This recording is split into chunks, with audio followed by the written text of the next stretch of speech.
electronically. Yeah. See it, okay. As soon as I can get it up electronically, I can give you everything. I gave up on paper, Wally. Because it's easier for me to keep track of it in this I little hear thing. you, yeah, that's As long awful. as you got a good battery. Yeah, I had it on the charger before I came. Okay, moving down our agenda, it appears there's no public comment. So, section 3, review current comprehensive plan update, October 2000 for the city of Goodland, chapter 5, future land use.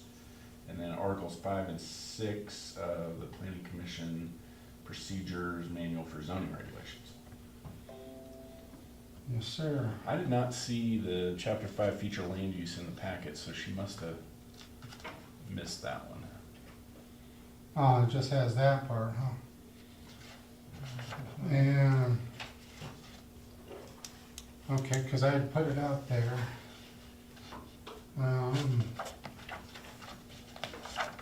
Let me email it to you real quick. Okay. Where's the inbox?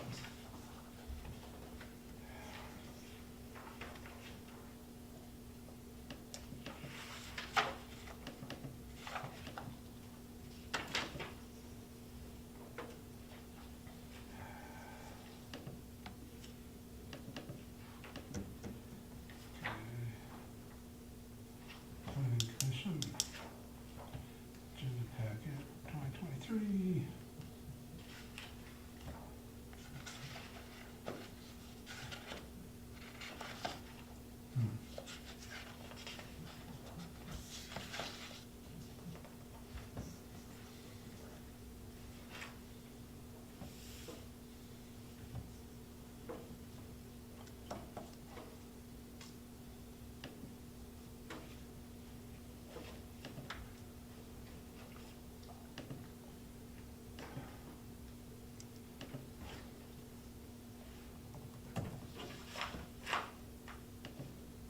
It's okay to come to the NOA.gov for you, Brady? No, that's because of my work.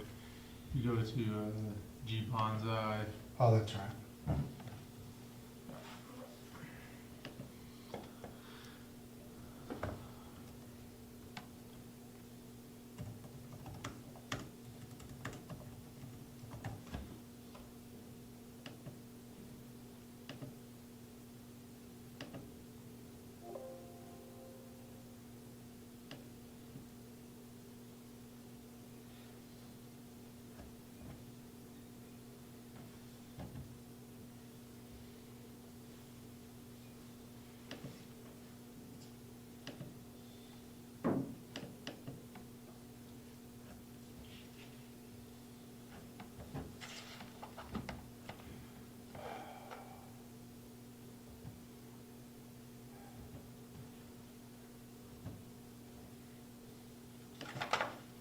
Okay, it's sent to you too.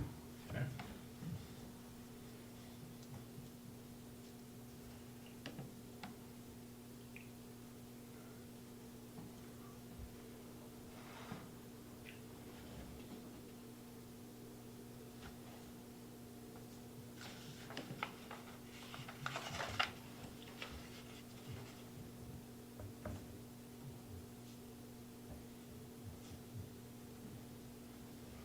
All right, got it. Yay.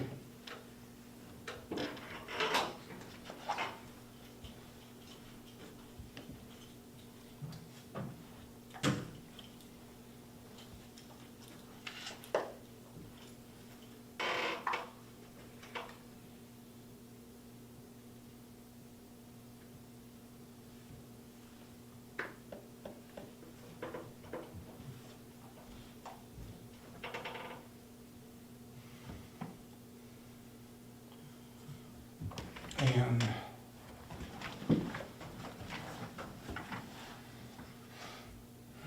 yeah, you have Article 5 and 6. And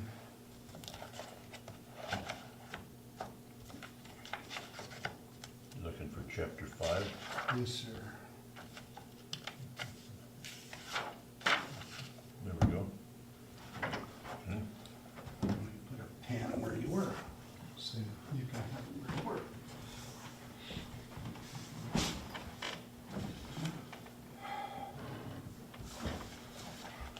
Did it come up for you, Greg? Oh, yeah, yeah, I got her, yeah. Thank you. This future land use is chapter 5 in the comprehensive plan update.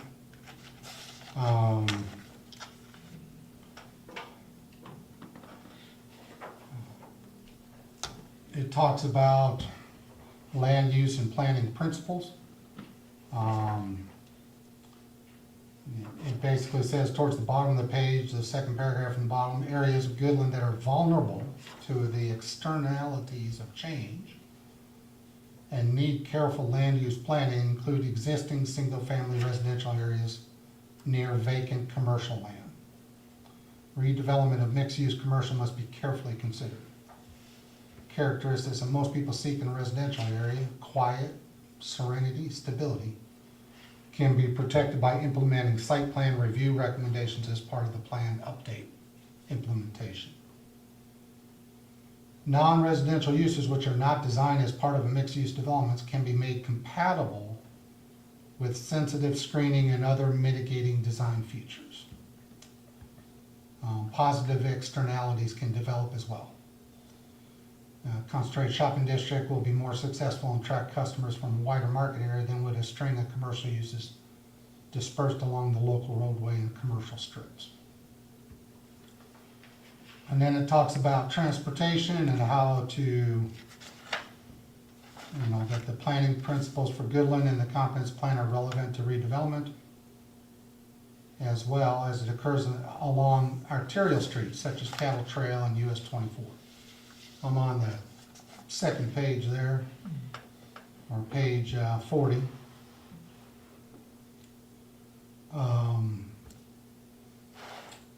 Access for Goodland with the regional highway network is important for convenience of residents and the continued growth of commercial industrial districts. Access to downtown is vital. The viability of the local arterial street system to carry future traffic is critical. Redevelopment along the corridors of Cattle Trail, US 24 business route, and other established arterial streets must be done in a planned way.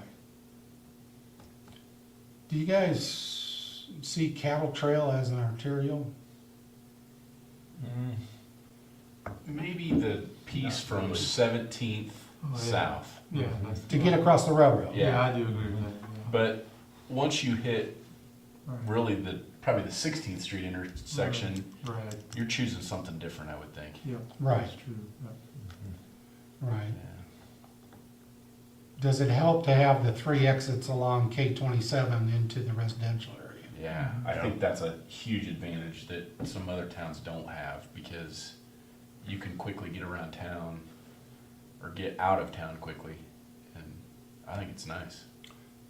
16th and Highway 27 is a pretty dangerous place. It is Had different. a bad accident there just yesterday, wasn't it? Was there? Yesterday morning? Yeah, a semi forgot to stop. Oh, yeah, yeah. Uh-huh. Yeah, coming off the overpass right there, and Mhm. yeah. Mhm.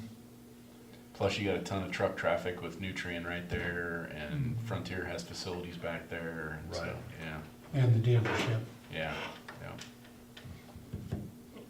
I've had queries made to me or questions about extending to have another exit eventually connect to Highway 27, either 2nd or 1st Street up on the north end, Yeah, to get to the hospital easier, the current location of the hospital. yep. I know there was a lot of discussion about that not too long ago. We used to live in the Rosewood Edition up there, and there was talk about should that be opened up is one more possibility. And used to be a trail road through there, and then now that somebody else is farming it, they shut that off, which Right. is probably a good thing. Probably, yes. But Oh, there were people that drove across that yeah, at some point? yeah, Okay. Is that like a dirt road or something? yeah. Not even that. I mean, literally just a trail. Farmer Road. Yeah, a little field road. And then well, there was a field road when Brian Lennon farmed it, and now Matt and Brett Shields farm it, and they put up a gate, so you can't get through there. So that was pretty good. But Do you think that would be useful though? I could see from emergency access, just to, so the ambulance didn't have to go down to 8th and then out to have access straight in the hospital. I think that would be big. But when we lived up there, I would have appreciated having one more shot out of town right there. A quicker way to get to K-27, yeah. But in relation to the rest of the city, there's not a huge population in that part of town. True. It's really just for access to the hospital, the fairgrounds, Yeah. somewhat the airport. but- Okay. Yeah, because otherwise it's dead center of town going through Caldwell. Yeah. People come- The nice part about that is it does force, if they gotta come into town, it forces them right in the middle of town, which is exactly what we want. So, Definitely. just what they spelled out here about, how did they word that? Routes to main, or to downtown are vital, or something like that. Right. So,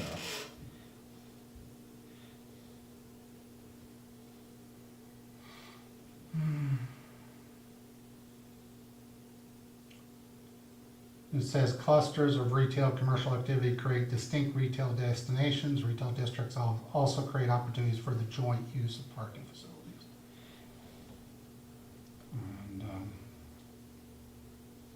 they say to support commercial industrial growth, a major street plan has been developed to create efficient access to internal land areas from the regional highway network.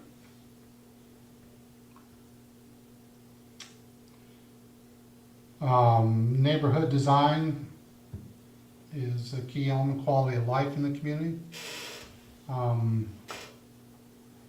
The land use pattern of a neighborhood plays a major role in determining its strengths and weaknesses.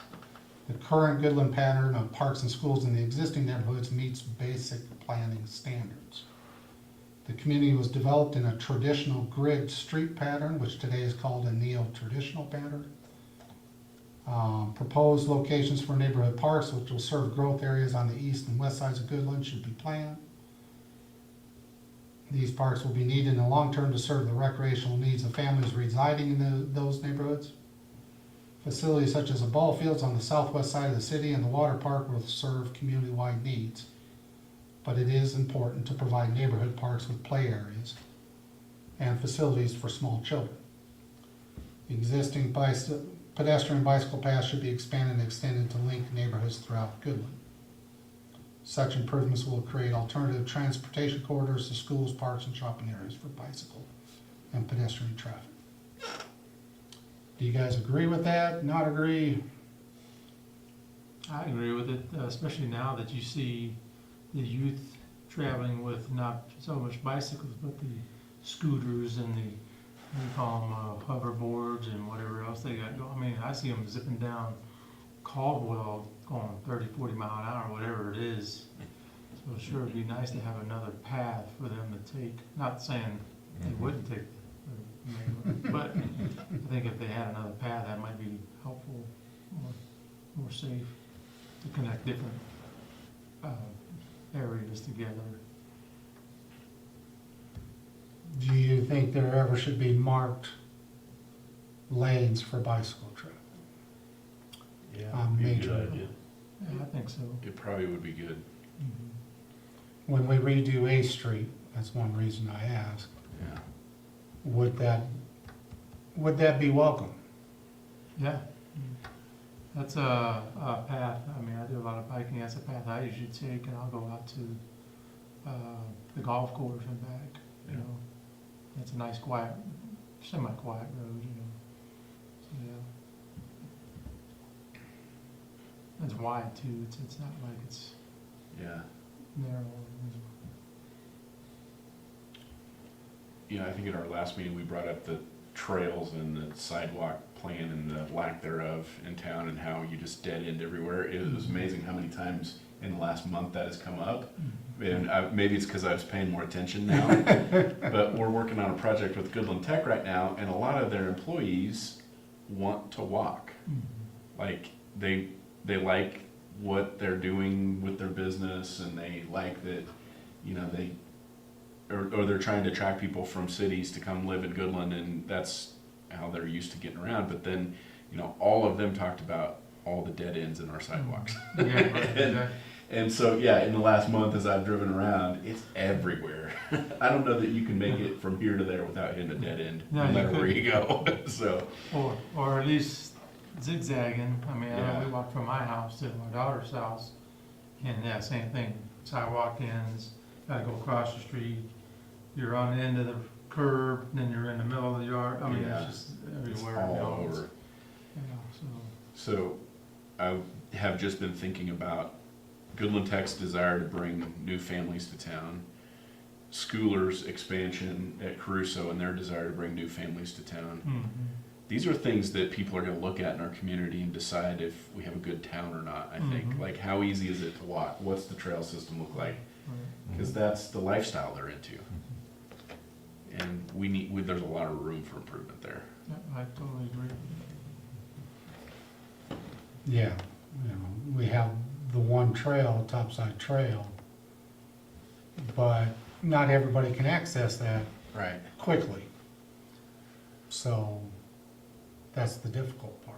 And that doesn't really get you from one neighborhood to another neighborhood type thing. It just goes around the park, right, pretty much. Right, I mean, Yeah. it starts down by the Easel and Pioneer Park and gets up into Stever and then goes through the college, Right. Yeah. the south side of the college, which is great, but then people, like when you lived up in Rosewood or on the west side of town, Mhm. Yeah. that's, you're not gonna go there 2 or 3 times a week. No.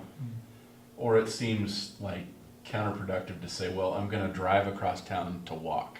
Yeah, yeah. Like, Yeah. it would just be more natural that Right, just within get on a the block or trail. two of your house, you could get on the trail and walk that part of the Right. trail.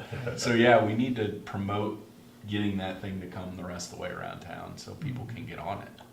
Other sections to connect. Yeah, Because like you said, it's almost every block in town. yeah, It's how to connect bigger sections so there's fewer, yeah, or to at least connect the schools brought it up, or when a pedestrian plan, that's, Mhm. yeah. the schools are an obvious one. Yeah, in the west especially, there are no sidewalks over there, and then the crosswalks are very difficult, and that's where our littlest kids are. Right. So, Right. that's tough. So, Then it goes on and says park and recreation. And it goes through the different standards. The minimum standards for recreational activities set forth by the National Recreation Park Association were used. Hey, stay on. The standard gives a baseline benchmark by which to compare a city's population to the number of facilities available. It's important to note that the NRPA standards are just that, a baseline, and comparisons must be made in the context of each individual community. And they went through the classifications of each park: a mini park, a neighborhood park, a community park, and a regional metropolitan park. And then even bigger ones. And then a linear park, which is kind of like Topside Trail thing. But they describe each one for the next couple pages. And then they go, the Goodland Park facilities on page 44, or starting there. They say at the present time, the only mini park in Goodland is Gulick Park. Which actually is a fairly decent size. Mhm. What is their definition of a mini park? Less than a quarter-mile radius, or 1 acre or less size. It's more than an acre. It's more than an there. acre. Yeah, exactly. Yeah. Sure Yeah. is. but it's not 15 acres. No, So there really isn't one in between. oh, quarter-mile radius of service. But they go to Gulick Park, and then they say the neighborhood parks are Rosewood Park, Chambers Park, and Phillips Park. Rosewood on the north, Chambers in the center of town here. and Phillips on the west. And then a community park is usually an area of diverse environmental qualities and usually significant recreational facilities. And they include Stever Park, Stever Water Park, and Pioneer Park. I would definitely agree with the two different parts of Stever Park. Mhm. Pioneer, I'm not as sure about, but I guess what depends on what you include in that. And then the regional park, to me, that's outside of town, as far as Smoky Gardens. Right, yeah. Would the ball fields be considered a park? It should be. And they mention it later, but they don't include that here. And they don't mention Memory Park, actually. Yeah, Thought I seen saw it. it I somewhere. saw it in there. Undeveloped park. Right, exactly. Yep. That's the one that's just right over here, right? Yeah. Behind USDA. Yeah.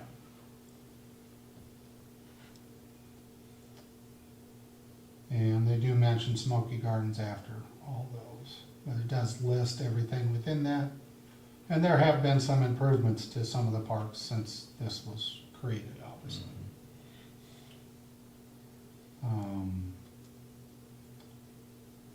And then they go into park recommendations. Based on the service areas and number of facilities currently utilized by the Goodland community, appears that the city is fairly well served. As the city's growth areas experience residential development, the demand for areas that are accessible by foot or bike increase. Neighborhood parks and large parks serve this segment of the community. The suggested locations of future recreation facilities include east of 22nd and Walnut, which is down by Highway 24 Yeah, so sort of where the mobile home parks are at. for the mobile home Yeah. parks. Yeah. Or if there would be additional residential development to the Armstrong. Armstrong Edition, yeah. Then they talk about west of 31st Street, west of Highway 27, which is That's- down by the other mobile that's home the- park. In Paxton, old Paxton. I'm in Paxton, yeah. Yeah. And then in the proposed future residential area east of Eustis near County Road 65. Sort of the new Paxton Edition. The indicated linear park along Arcade Avenue suggested link the water park with the high school. I do think that's one area to have Yeah. the sidewalks as soon as possible to have, Yeah, connect those two definitely. areas. Would you do that through Arcade or on like Cherry or? Well, I think there's multiples, Cherry is definitely one, it's almost there right now, but it wouldn't take much, but it needs a little bit more. And then, because Stever is so wide, Right, Yeah. right. you need, both for the high school kids and for the college kids Mhm. to make it down.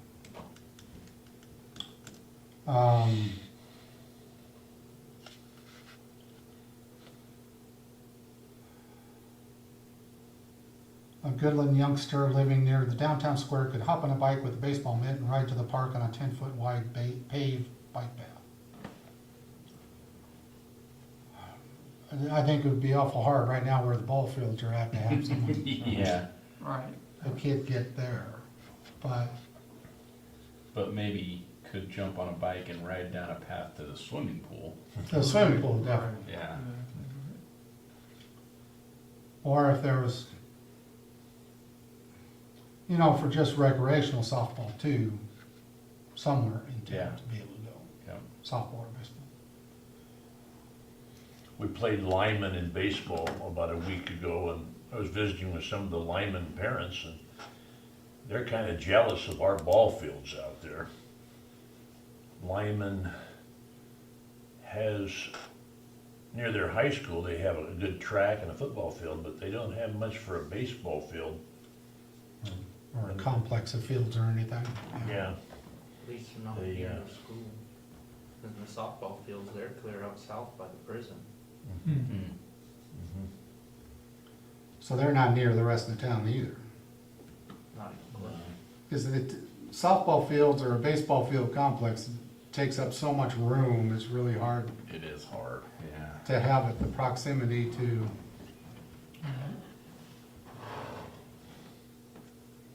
Is that where they're playing the flag football games out there? They The normally, GAC? Huh? they normally do it at North, I don't know where they've been doing it. Oh, where they- I don't know where they've been doing it lately. Okay. No, in the past they've done it at North. so that's about the parks. You guys have any other comments regarding what that says there? And it talks about utilities and distribution of public services. Extending city services further south of I-70 require long-term investment, which is difficult. It's just like the area in between the exits. It's Yeah. difficult to extend services. Not that it couldn't be done, it's just significant. Big lift, yeah.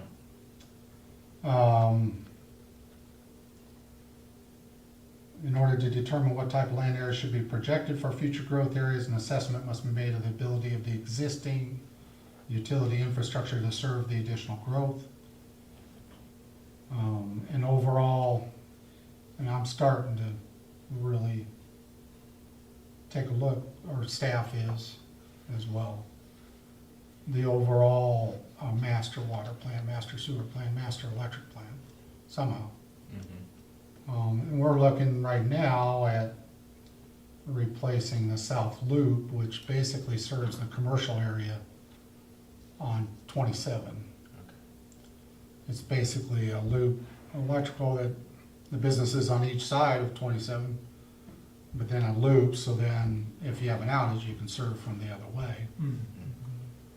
But with the additions, especially since this has been done, the Holiday Inn Express, which became the Comfort Inn, and then they built another Holiday Inn Express, then the 24/7, and Arby's and Subway, and Yeah. you know, all of that is required, and there's other businesses too that have been built that obviously increase the amount of power we want.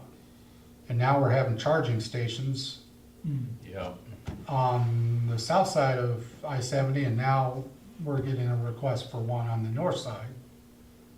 And that takes a tremendous amount of power. Yeah. Is there any at the KOA, charging station at the KOA? Not a charging station at the KOA yet, no, or haven't been requested, although the KOA is expanding, Hmm.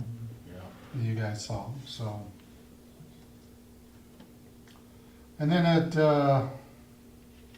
talks about the utilities.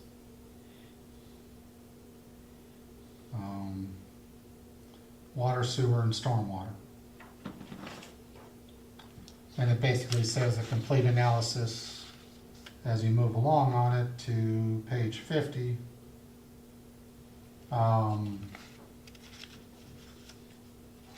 Summary of impacts on existing utility systems is the title of that couple paragraphs, and says a complete analysis of municipal utility systems and identification of needed improvements requires the investigation of the existing conditions, discussions with city wastewater staff, and review of construction plans. So, it gives that. Hmm.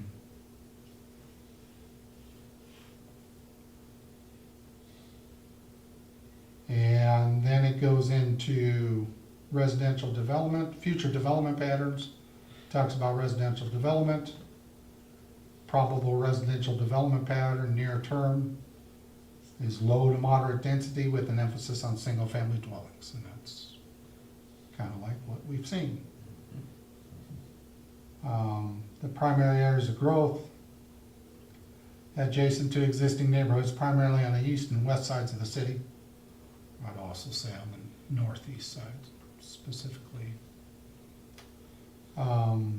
And then it goes into the future land use plan map. And that's what they have. And there is, I think, the future land use plan map in your books, Okay. so. But when we get to actually update the comprehensive plan, that is one thing to really take a moment to consider and really put effort into. Well, that's one question I was thinking about when you had mentioned about another access road, 27, you know, by the hospital. So along that road, would that be future plan for building homes and stuff as well, or? That would be the question, what would you want to do, or, you know, or what could you foresee, or what would be the best option?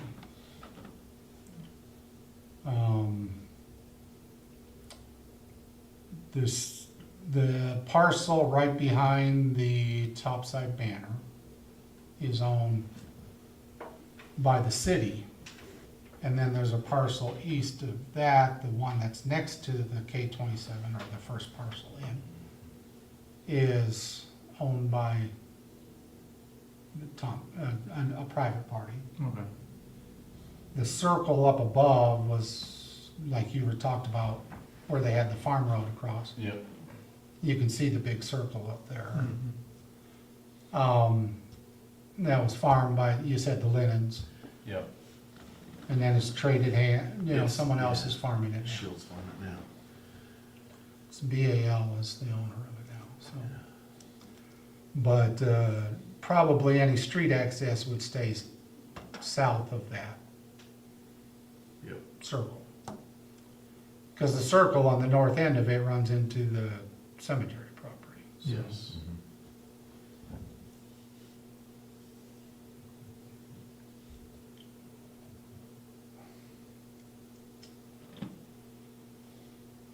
And then they have at the very end here, on page 53, they have recommendations after the future land use plan map.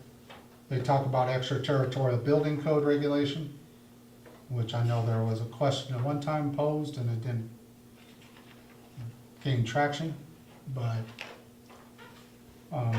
the main reason that that becomes is if that property ever becomes a part of the city, you want the building codes to be similar to what's built in the city. And then they have a recommendation regarding annexation issues, and they talk about what you consider with annexation.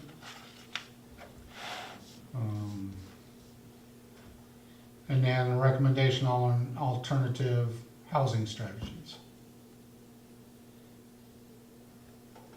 And they have recommended strategies including annex vacant developable land, install and help finance infrastructure to support new development, initiate contractor training, which I think we're getting some assistance from the college as far as that goes. Abate increased property taxes for new home development at infill locations. And then encourage manufactured housing park, as far as houses that are built not on site, but somewhere else and then put on a foundation here. Continue housing demolition. And then they talk about parking, landscape requirements, and service facilities. And that was the end of the comprehensive plan update. Okay. Any questions or concerns? Well, he used to be my neighbor, but since I moved, he's not now, but Zach Lohr, the electrician, you know, is building that building that we okayed for Mhm. Miller to build out there. And you come out there, and if you go to the natural gas people, that's paved all the way down to 24. But if you go east to where Zach's having that building built, it's gravel. And he was asking me one day, he said, do you think they'll ever pave, is that 19th Street? Yeah, he said, do you think they'll ever pave that? And I said, well, I don't know. If there's a need, probably, but When we talked there's not about- much else along there east of him. I think we're talking, I'm thinking the same road, then we talk about possibly putting like a walk path or something along that. That's one place where a walk path is needed because a lot of people that walk to Walmart walk there. Mhm. And you can tell by the abandonment of Walmart carts. Oh, really? Oh my gosh. I didn't realize it was coming. Yeah, if you go, it's usually at certain times of the month, must be around when people get paid, but there's usually a dozen or so back there, and then Walmart must come pick them up because they go away after a while. But a lot of people walk back there, and if you've been on that road when it's wet, it's a Oh, mess. all right. Yeah, and when we were talking about with Topside Trail and with other things, as far as, you know, people are walking to the commercial area, whether to shop or to work, Yeah. the people that work down there. Mhm. Do you put a pedestrian path along Highway 24? Well, that creates other problems with all the entrances and exits Yeah. onto Highway 24. Yeah. It's not really that safe to set up where you're walking at an entrance every 150 feet. Right. You can get hit, you know, Yeah. people turning off the highway onto the parking area. Yeah, the only other option would if you put it on the other side of the road where it's, there's not a whole lot of exits on that. There's not a whole lot there, but then, and at some point, we gotta get them across Highway 24. Right, Yeah. right, Yeah. right. But, so that is a possibility to get over on the other side of Highway 24.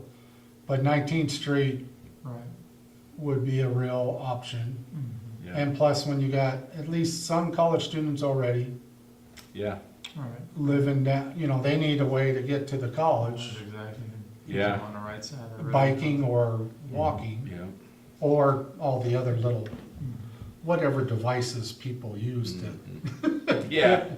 get from here to there. Yeah, the only concern I would have on that road is, because I know they got liquid out there and they got a lot of trucks that, depending on what time of season, obviously, you know. Yeah. That's Right. probably the only traffic they really have is from liquid, I think. Right.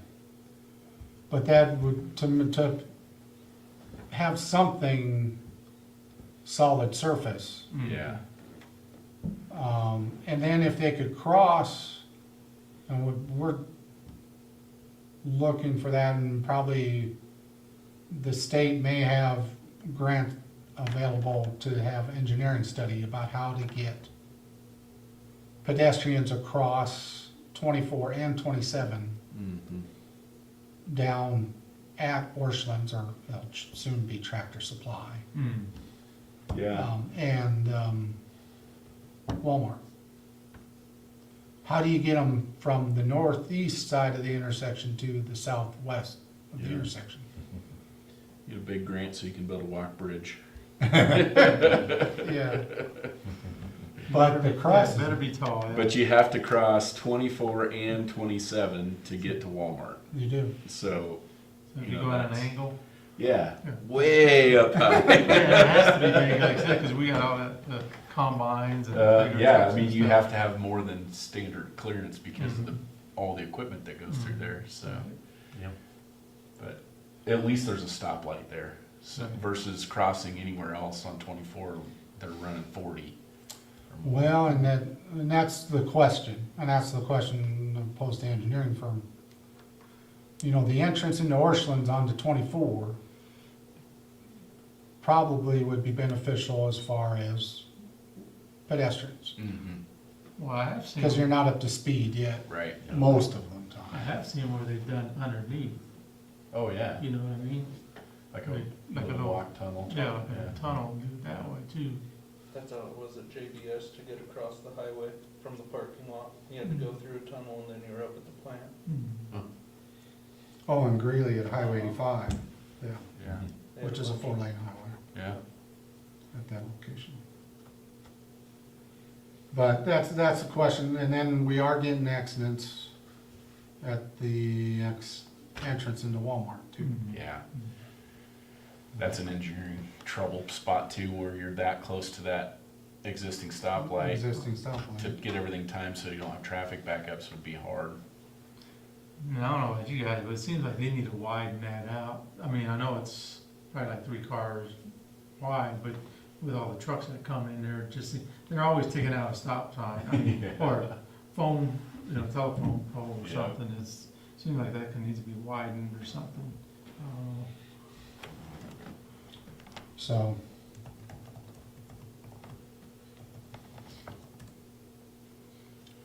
that is that. Oh, that's good. I think this section is, one of the most relevant for what's going on with the potential expansion in our city. That, there's a lot of relevant things in here that need addressed, and a lot of them were problems then, are still problems now, just like what we talked about, but also housing. And my dad and I were just having a conversation the other day about this paragraph in here about manufactured housing parks.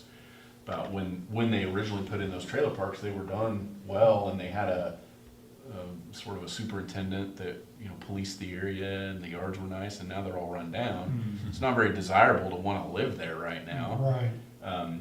But how great would it be if you could get somebody to develop one of those new and actually make it a little community right there? Or make it a tiny home park or Yeah. something like that. Something. We've talked a lot about that, building tiny homes and,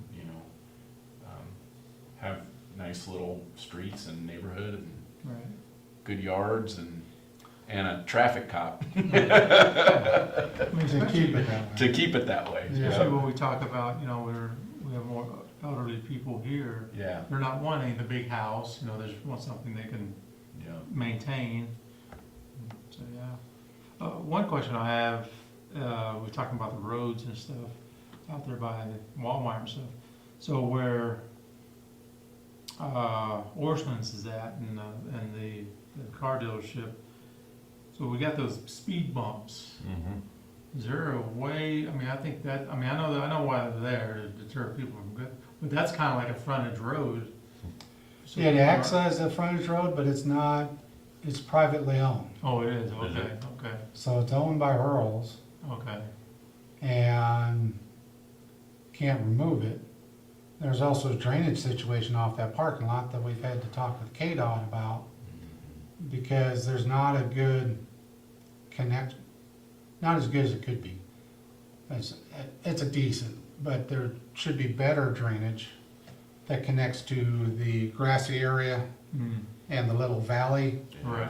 that's, just beyond the parking lot there. Yeah. And because when we do get a decent downpour, that parking lot has standing water in it Yeah, it's flooded. for a little while. Didn't know that. So, on the edge of the parking lot, not really where the parking's at, but where you drive through, Oh, okay. on the, would be the northwest part of the parking lot. Yeah.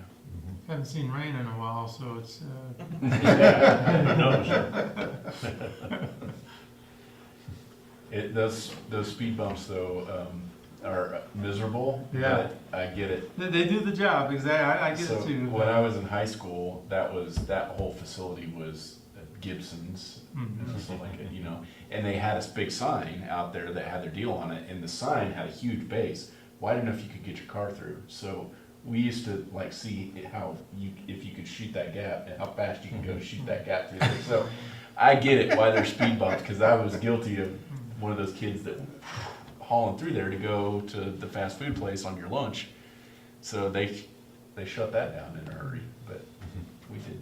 So one of those We speed beat- bumps is the Matt McKenzie Yeah, Memorial. it Speed needed to Bump? be there when I was in high school. I can't believe we never hit that sign, but we were pretty good at shooting the gap. Also had included in your packet, Article 5 and Article 6 from the procedures manual about code of conduct, conflicts of interest. That's probably one of the main things to cover, just when there's no pressure to just review with you what it is. Yep. And it has in the middle of that page on that Article 5 Code of Conduct, No member shall act on or influence any development requests when you have a potential for direct or indirect profit or financial gain. That's the main one. If you own or employed by any company which is part of the application, or you're the one doing it. The applicant is an established and regular client of the member. That's for you guys up here, if they're a client, one of your clients. If one or more of the member's immediate family has a direct financial interest, and the member has a potential for indirect financial gain or loss because of related property or business holdings. If it's, I don't know what, that would be adjacent property or something else that would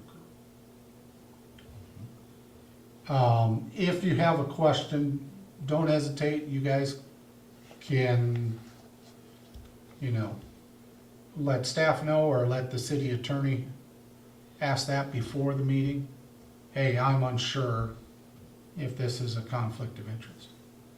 And the city attorney would be more than happy to give you advice of how to proceed. And then basically, it says what you should do. At the bottom of the page, the member should declare, and then it's included in the minutes that the record should show that a conflict of interest exists. And the member will not participate in any discussion or action. It includes the discussion beforehand. And the best practice is to go ahead and step down from your regular seat and sit in the audience. Sure. Makes sense.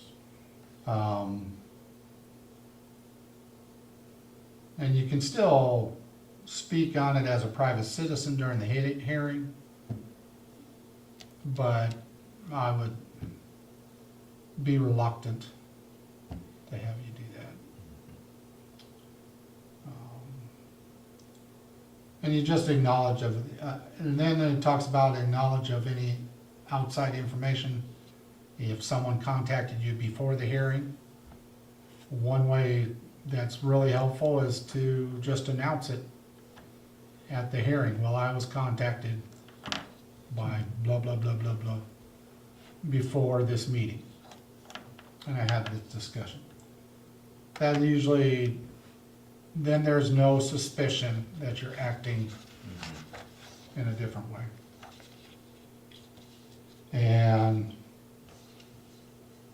then it talks about if a member like Dennis missed, we had a hearing tonight, but we didn't act on it, and then at the next meeting, Dennis hasn't been able to participate in the meeting, that presents special issues at the following meeting, because you don't get to hear Detail. the actual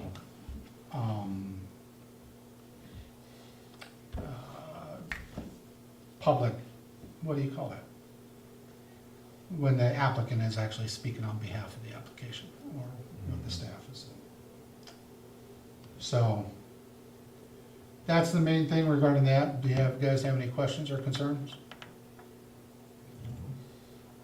And then Article 6 covers ethical principles, planning commission and staff.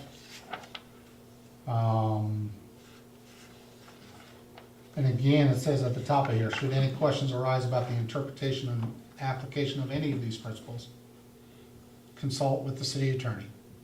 City attorney isn't just for the city commission, it's also for the other major board that city attorney provides advice to is the planning commission, if needed. But what our principles are is we serve the public interest, support citizen participation in planning. So when we get into different plans, we make sure there's public hearings. Also consult them for a comprehensive plan update on surveys or in-person meetings. Recognize the comprehensive and long-range nature of planning decisions. We've discussed some of those as we've reviewed the comprehensive plan update.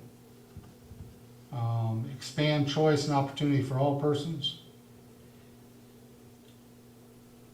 And facilities coordination through the planning process.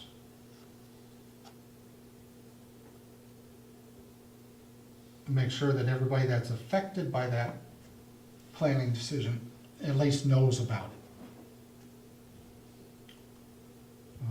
And that's one thing you can do as chair, Matt, or any commission member can ask.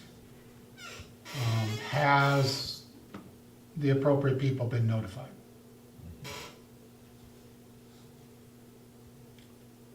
And it says avoid conflict of interest and then render thorough and diligent planning service.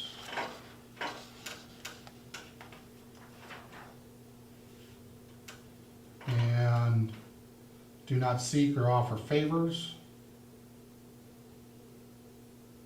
Do not disclose or improperly use confidential information for financial gain. And ensure access to public planning reports and studies on an equal basis.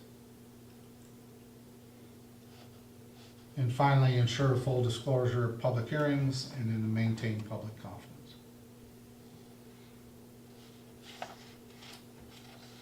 Any questions, concerns, comments, or complaints regarding any of that?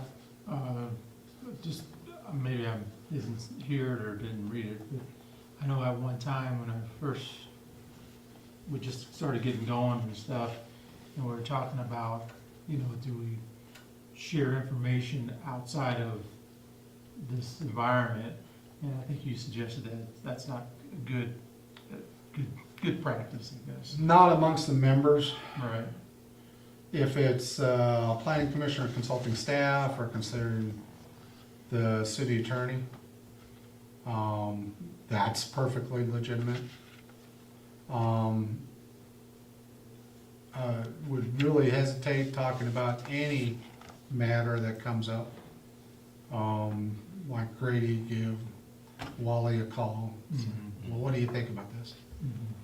Am used to when you have a specific zoning amendment or those type of land use decisions for a single property. It seems to help the members of the planning commission to go visit the site or go drive by the site. Just if you have the opportunity, that's why we try to get the agenda to you a few days ahead of time so that hopefully you have an opportunity to drive by the site if you need to. Or if we let you know, next month, we're gonna have this coming up.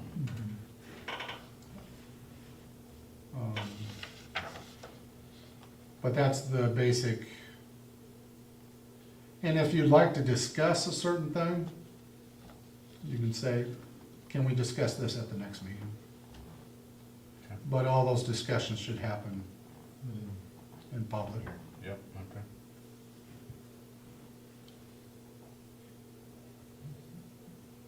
Anything else? Sounds like we're good on that part.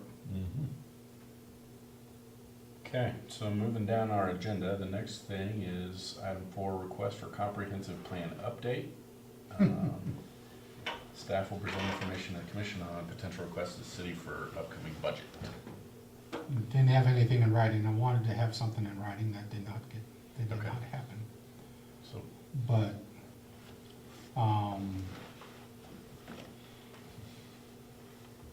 I think it's important for this, board to say that even though even if the city commission has it as a priority, that you guys also see it as a priority. And that you recommend that it should be included in the budget at an early opportunity. That's basically what it is. when do the commissioners start talking about the next budget? We will start talking at the end of June, beginning of July. Okay, Staff is putting together the department head requests, basically in this time frame now. okay.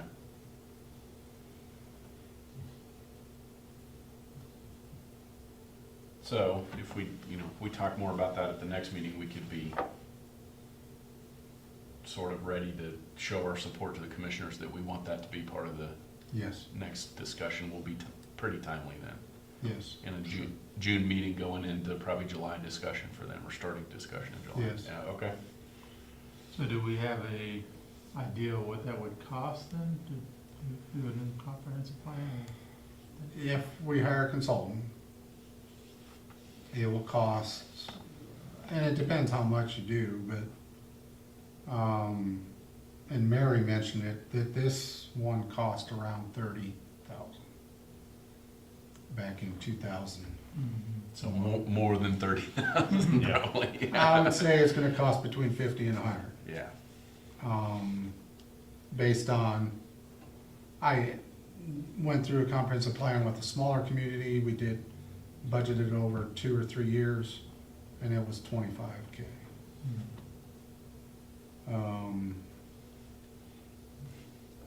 Actually, talking with some officials with Dodge City who actually had staff involved, and they used some additional software and some other convening methods to get input from the public, but they didn't use a consultant.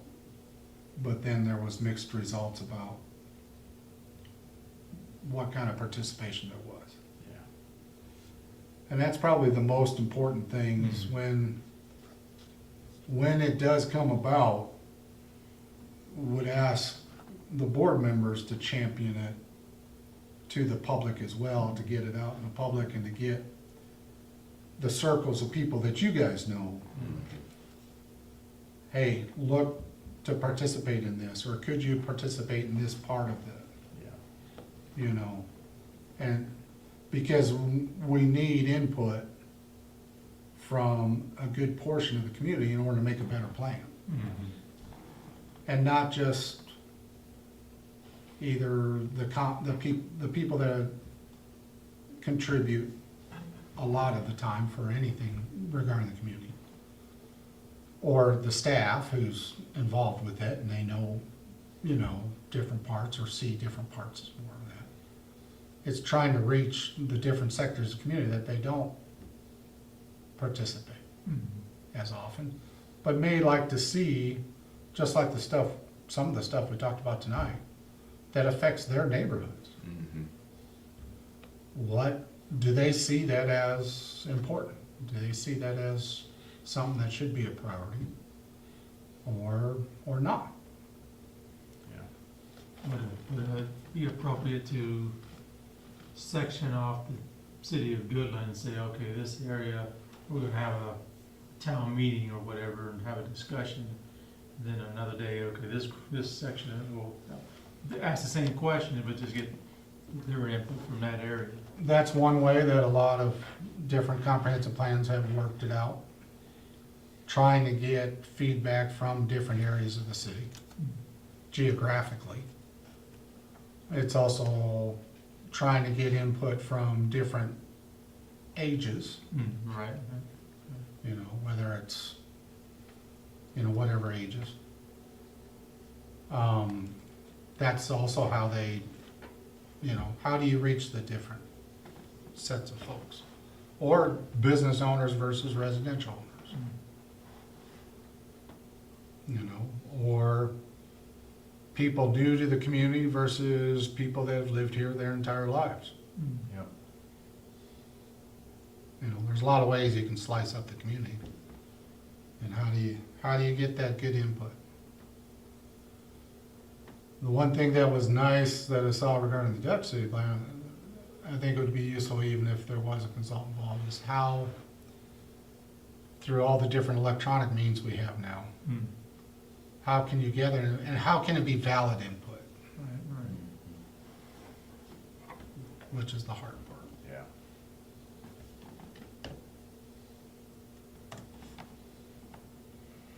Okay.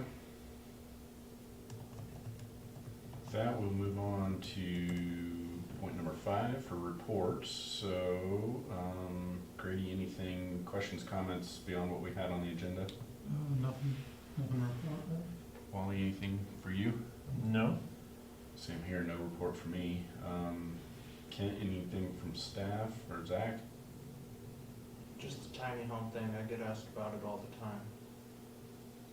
You get asked about it, Mm-hmm, about people wanting to develop, or, mm-hmm. And then up at the college, when I was there doing the inspection on the Nicodemus house, the electrical instructor was curious about it because he wants to start actually building tiny homes and maybe implementing them into the city.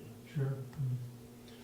So we've brought this up before, but I think an important thing to look at is that part in the code that talks about the dimensions and the square footage to avoid the single wide trailer houses. We need to update that, but we still need to find a way to have the language avoid those single wide trailer houses.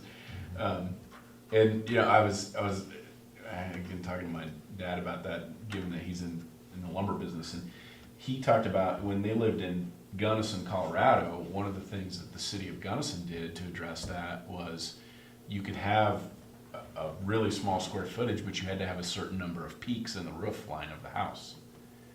And so then you just don't pull a single wide mobile home in because it doesn't have any, you know, it's got 2 peaks on one on each end, but you say it's got to have 5 peaks, then you're going to go to a stick-built house and it's going to have a lot of character regardless of what size it is. So I think there's some ways in today's world to rewrite that so it makes sense for how people want to live, but it needs to be done carefully so we don't just allow everything.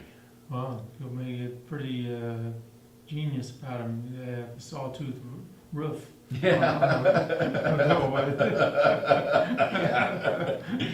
see how creative people get?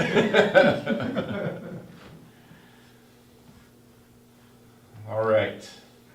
So the next thing is the minutes from our last meeting on April 11th. So did anybody see any corrections, additions, changes that need to be made?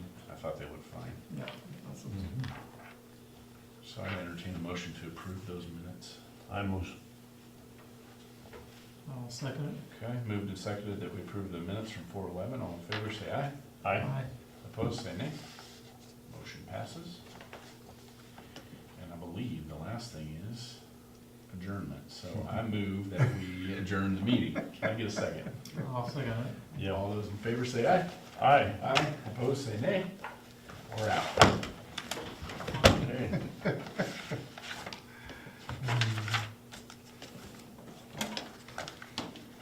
The chair takes the responsibility and says, that's enough. That's enough. Well. Well, we failed again, we didn't get it to rain.